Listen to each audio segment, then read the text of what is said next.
The night the past walked onto the stage, the audience at the Tonight Show was laughing as Johnny Carson delivered one of his classic opening jokes. The band played softly in the background. It was supposed to be another normal night. Then Johnny paused. He looked toward the stage entrance, confused. "Folks," he said slowly, adjusting his tie, "our next guest, well, I'm not entirely sure how to explain this." The curtain opened.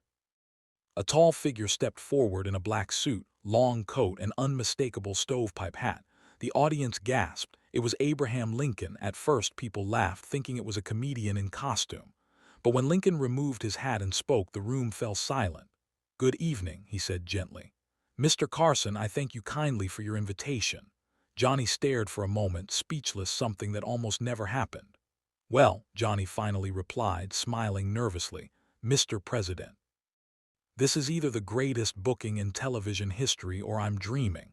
The audience erupted in applause. Lincoln sat down slowly, looking around the studio with quiet curiosity. He studied the bright lights, the cameras, the crowd. "This nation has changed," he said softly. Johnny leaned forward. "Mr.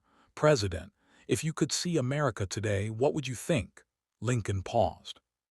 He folded his long hands together and looked at the audience, not as a performer, but as a leader who once carried the weight of a divided country on his shoulders. "I would say," he began carefully, "that she is still becoming what she was always meant to be." The room grew still. "Nation," Lincoln continued, "is finished in its work. Freedom is not a monument carved once. It is a promise renewed each day." Johnny nodded slowly. "That sounds like something we still need to hear," he said quietly. A young woman in the audience wiped tears from her eyes. Johnny asked one last question. "Mr. President, after everything you sacrificed, do you believe it was worth it?" Lincoln looked out across the crowd. "Yes," he said simply, "because I see you here together tonight." The audience rose to their feet, not cheering loudly at first, just standing respectfully. As Lincoln placed his hat back on his head, he turned once more toward Johnny Carson. "Thank you, sir," he said with a warm smile.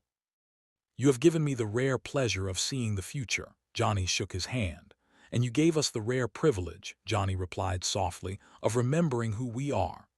The band played quietly and the lights dimmed. Lincoln stepped behind the curtain and was gone.